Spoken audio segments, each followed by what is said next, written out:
All right, boys, welcome to a new YouTube video. Today, I bring you on Sam, one of my best students. We started working together like 6 months ago, and it's been absolutely amazing. I already interviewed him on the channel, but unfortunately, it was on a Zoom meeting. And now for the first time, we're together in Greece at my client retreat. I couldn't be happier to have him on, to have a quick chat. And yeah, man, thanks for coming on. First thing I wanted to ask you, because I think the person watching this might resonate with this, which is you've never really, from what I've seen, been driven by luxury or big amounts of money or, you know, materialistic success and purchases. What motivates you? Why did you even start setting? I mean, I like a bit of luxury. You can tell by the outfit, you know, it's pretty decent. That is fit of all time. Yeah, I mean, I like nice things, but I'm not about like getting the nice car, getting nice things. Maybe eventually when I have crazy money, which I know I'll make, but more to build something. I felt like I didn't really have like a drive in life, or I was working towards something. And I think, you know, that can surpass any sort of luxury or item you can buy. So yeah, kind of, you know, build something. I knew I was destined for greatness, but it was about taking action for it, yeah. Were you, before setting, remind me, you were working as a bartender part-time, is that right? Yeah, a barista in a local farm shop. Love it, but... Did you? Yeah, it was all right. There's free coffees and stuff like that. Funny enough, in that interview for a barista role, the boss said to me, based on what I've said and how I talk and stuff like that, he was like, my one thing, you've done great. I feel like you're not meant to do this. You're a bit too overqualified for this. Like, why do you want to work at a coffee shop? Like, you should be doing stuff elsewhere. And I mean, my answer was kind of poor of me, but I was like, you know, I'm not looking to get to work right now. I just want a bit of part-time, see what it's about. I still have other stuff on the side, like investing stuff, research and stuff like that, which I see a long-term potential in. But I kind of just was like, yeah, I kind of want a part-time job. But that little voice inside my head and deep down was like, this isn't right for you. You can do a lot more. And yeah, so thankful I got introduced to you.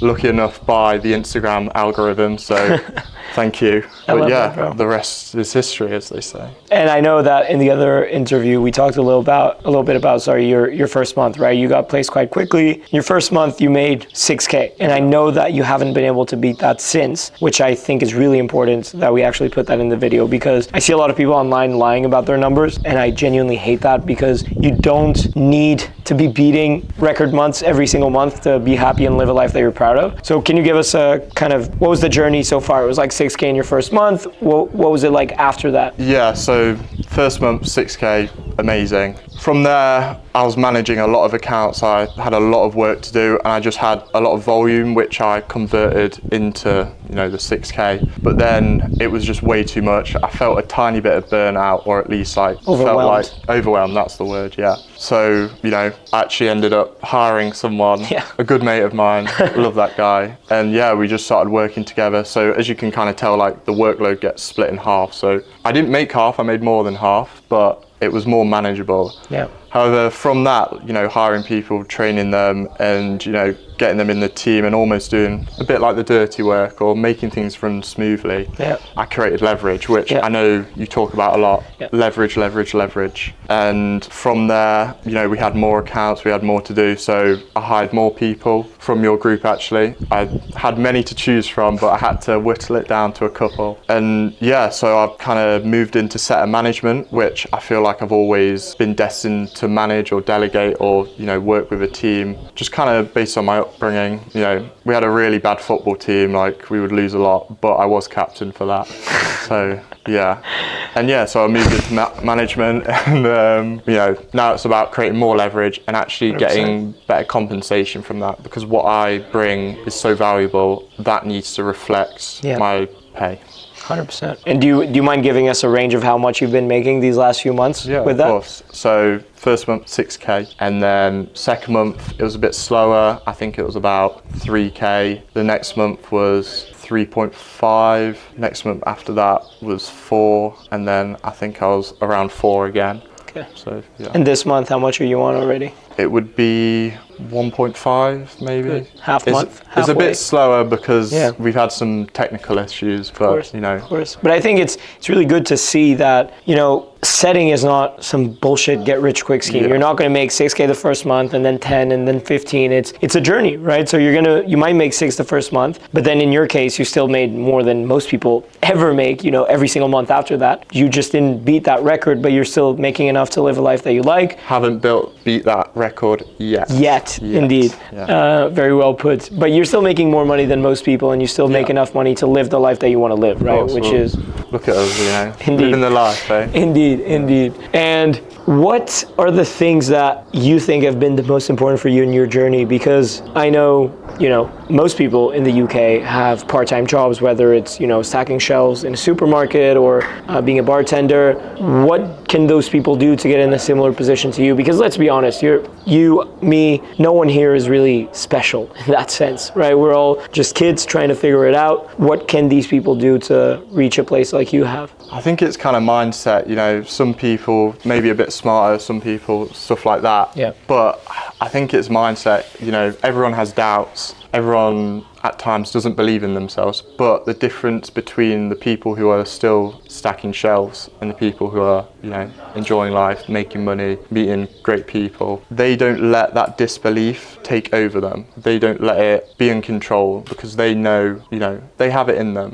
Like, yeah, it could not work, but at least you gave it a go. At least you tried for it. Yeah. And I know for you, when you hopped on that first call with us and you were a bit skeptical and you weren't sure, you told me that it was quite important for you that we, helped you and pushed you a little bit into that decision because we knew that we could genuinely help and you were unsure of it. How important was that for you? Like, how much difference did that make in your journey? And to also, have us in part of that. So I feel like I'm quite a confident guy, but again, like I said a second ago, there's still that little voice in your head, disbelief and stuff like that. And yeah, you can be strong and kind of disregard it and, kind of forget about it. But what I liked about you and your team is, you're going to push me for it. You're not going to BS me. You're going to be there, supportive, and, guide me through it. So I'm not in it alone. And I think that's, a massive message. You can go at it alone, but in a team, you're stronger. You're going to do better. And 100%. Yeah, I'm glad,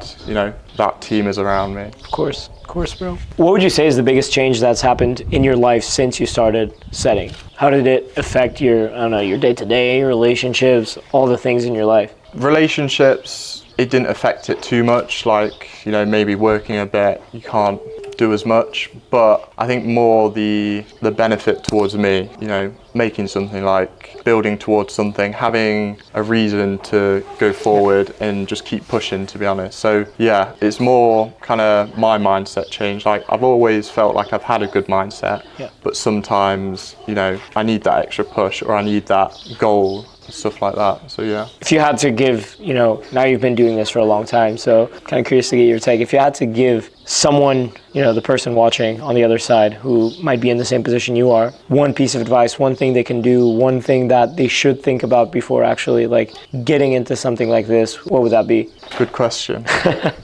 Ask very good questions. I think, I'm not about blind faith. I'm not about, it's good to jump in at the deep end. No pun intended. Yeah. But you also need to know what you're jumping into. If there's rocks down below and it's dangerous, maybe not. But I think doing your research, getting to know, see how you feel. Your gut feeling is massive, especially if you eat healthy and exercise and stuff. Your gut is better and it has almost mystical powers. You can kind of tell from your gut. Yep. I think people need to listen to it more. But also, you do have to take that jump from time to time, even if you're not 100%, especially young people. Like, I'm young myself, of course, but young people, this is the time to jump in, go for a swim, test it, because some people might have a mortgage, a wife, a kids at our age, but a lot of us don't. So we don't have that responsibility. So why not go for it? Why so essentially, not test it out? What you're saying is, if you're going to do it, you might as well do it now because you don't have responsibility, you don't have bills to pay, you don't have a wife to take care of. Yeah. So you should do it now. Exactly. I love that. Yeah, I think a lot of people, and I'm not sure if you were doing this before we met, but a lot of people just procrastinate it for so long. They know they've got to change something, but they just wait it out. And one day they wake up, they're 30, they have all these things on the table they need to take care of, and they can't really take a jump and test the waters. You know what I mean? Because they haven't built that groundwork. They haven't, you know, gone in when they're younger and Yeah. tried new. Even if you fail, at least it's not a failure if you've learned something from it. Yeah. If you've learned a lesson, yeah, it may cost you a bit of money or time or stuff like that, but now you develop, Yeah. you get better. So yeah. 100%, bro. Honestly, man, I can't even start to express how impressive it is to meet you in person. As I've said to Same to you.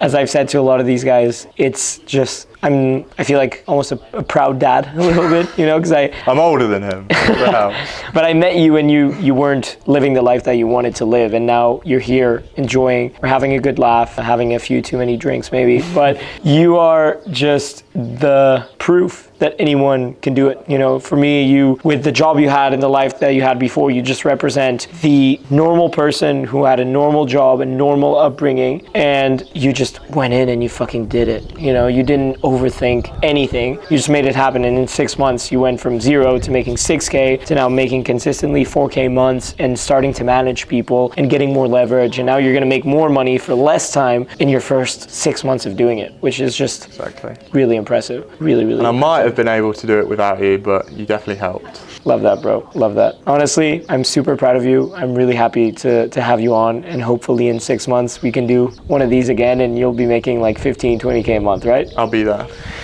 Thanks, bro.